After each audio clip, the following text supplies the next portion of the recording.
Hi guys, welcome to Expert Guides YouTube channel. I'm Mary Catherine Soriano and I have something exciting for you.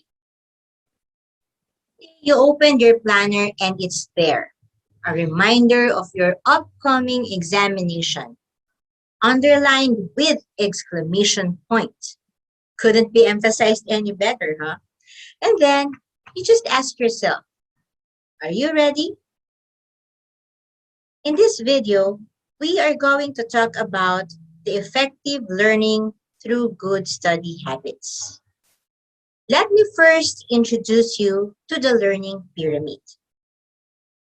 Studies show that varying your study methods and materials will improve your retention and recall of information and enhance your learning experience.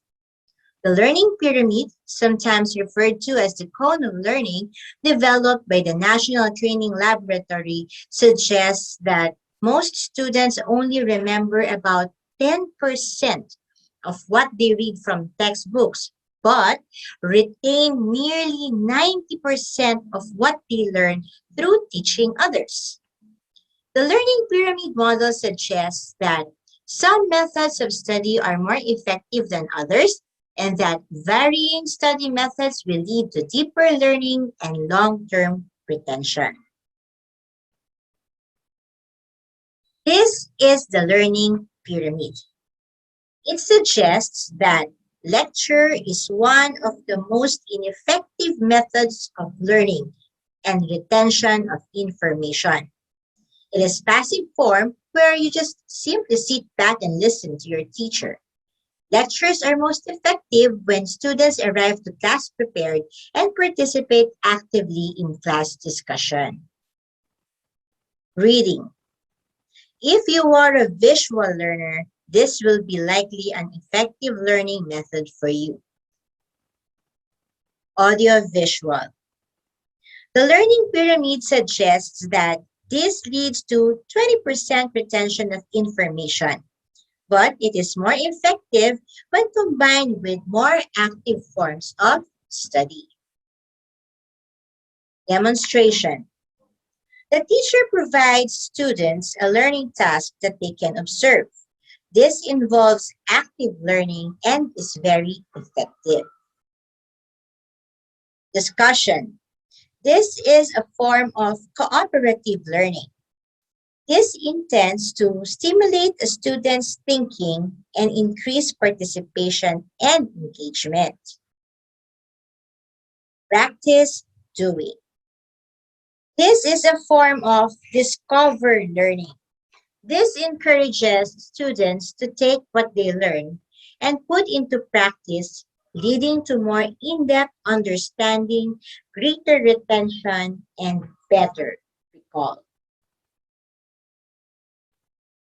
Teach others. Well, it's simple. If you are able to accurately and correctly teach a subject to others, you'll have a very good mastery of the concepts and superior retention and recall.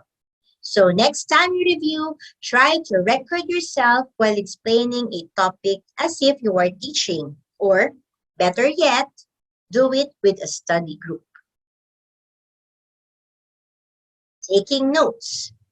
Sometimes you feel all hyped enough for some note-taking session, although there are also times when you just don't know what to write.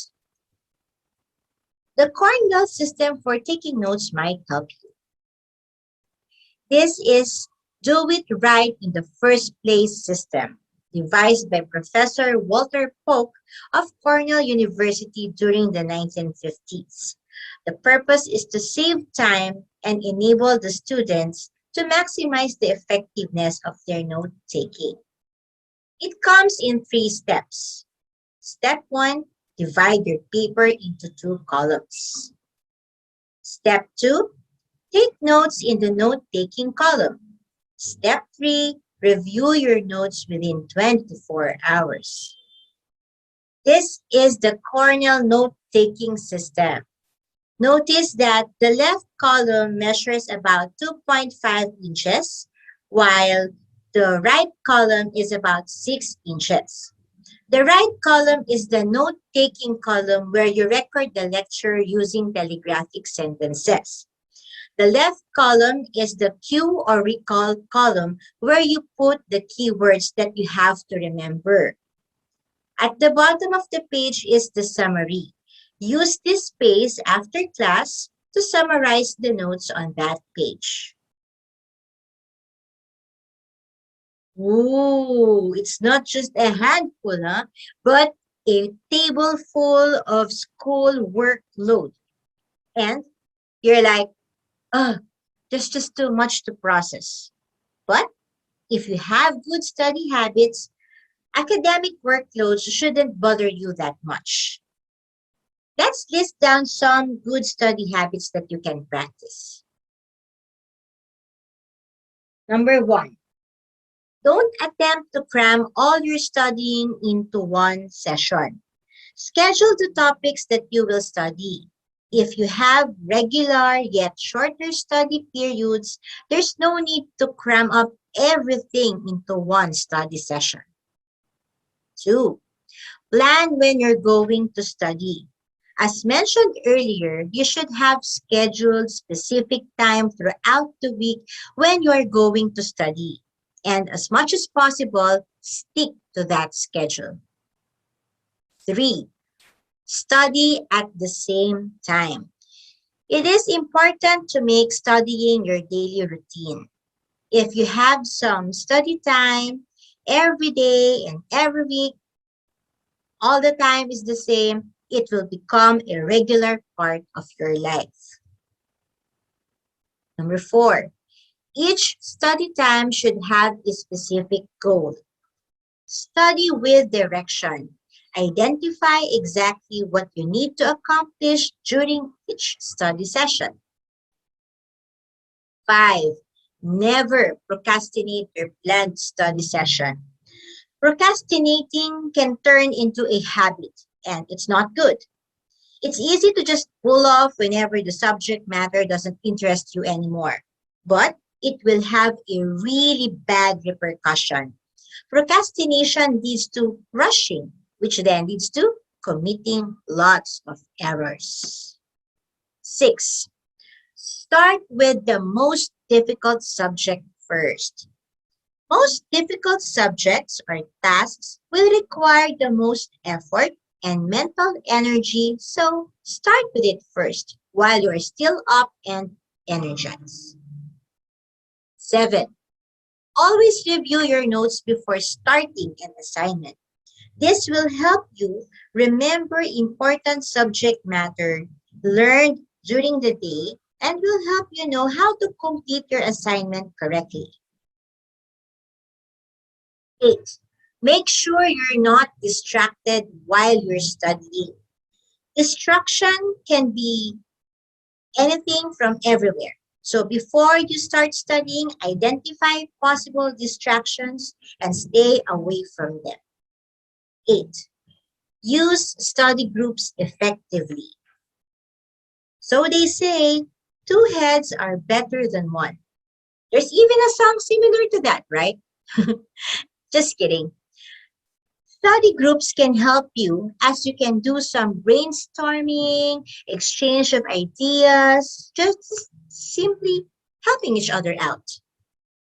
10, review your notes, schoolwork, and other class materials over the weekend. This will prepare you well to continue learning new concepts that build upon previous coursework and knowledge acquired the previous week. Time management.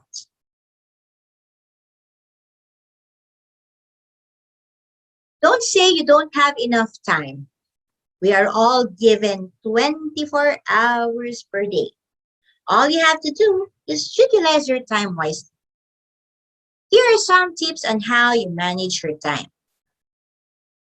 First, prioritize your assignments. So as we've said, you have to start with the most difficult one first.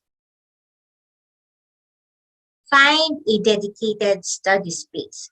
So you put everything that you need there. You don't have to go places to places, not every time you study. Okay, you just have to find one spot and you stay there whenever you study. Create blocks of study time. So when it's study time, it's study time. Never procrastinate. Schedule activities for after your school work. If you still have other things to do, just make sure you schedule these activities after you've completed your school work. Just to make sure you've finished all that you need to finish for that particular day. Use helpful resources. Let's admit it, everything that we need can be accessed through the internet. But are all these resources really beneficial? Are all these resources really good? So you have to access those that are most helpful to your needs. Join a study group. So we've said 2 heads are better than one. Become proactive, engage in a brainstorming session with your peers, and maximize all the topics that you can discuss all together. Remember, more brains working together makes things easier. Get exercise. Exercise is good for your whole body, and that includes our brain. Eat right. Feed yourself with the right food and give the nutrients that are needed by the brain so your brain will work well. Get plenty of sleep. Our neurons can get tired too, you know that? So make sure you get enough sleep. Don't stay up late. 9 p.m. you can sleep and then you wake up 7 o'clock in the morning feeling re-energized and refreshed. Lastly, be flexible. Oh, no, not that flexible. Unforeseen obstacles are bound to pop up anytime, so plan accordingly, but still be flexible. Just don't forget to get back on track afterwards. If things seem to be tough for you, learn to motivate yourself. Just tell yourself, you got this. These are some of study motivations that you can find useful. Create your own reward system. So don't forget to reward yourself afterwards. Buy yourself a coffee, milk tea, massage perhaps, or just get yourself sleep. Remember your why. This is about what you need to study and why do you really need to work well. Whatever your why is, keep coming back to that every time you don't feel like studying. Your purpose will serve as your motivation. Post some study motivation quotes. So this will really pump you up. Remember, stay away from negative thoughts. Always keep a bright and positive attitude. Don't say, I can't do it, but say, I can do it. Don't let stress overcome you. You should be on top and in control. By the end of the day, you can give yourself a pat on the shoulder for a job well done. Thanks for watching this video. Please don't forget to like and subscribe our YouTube channel. And also, like and share our Facebook page. That's www.facebook.com Expert Guides Review Center, Katipunan. Bye-bye. See you in our next video.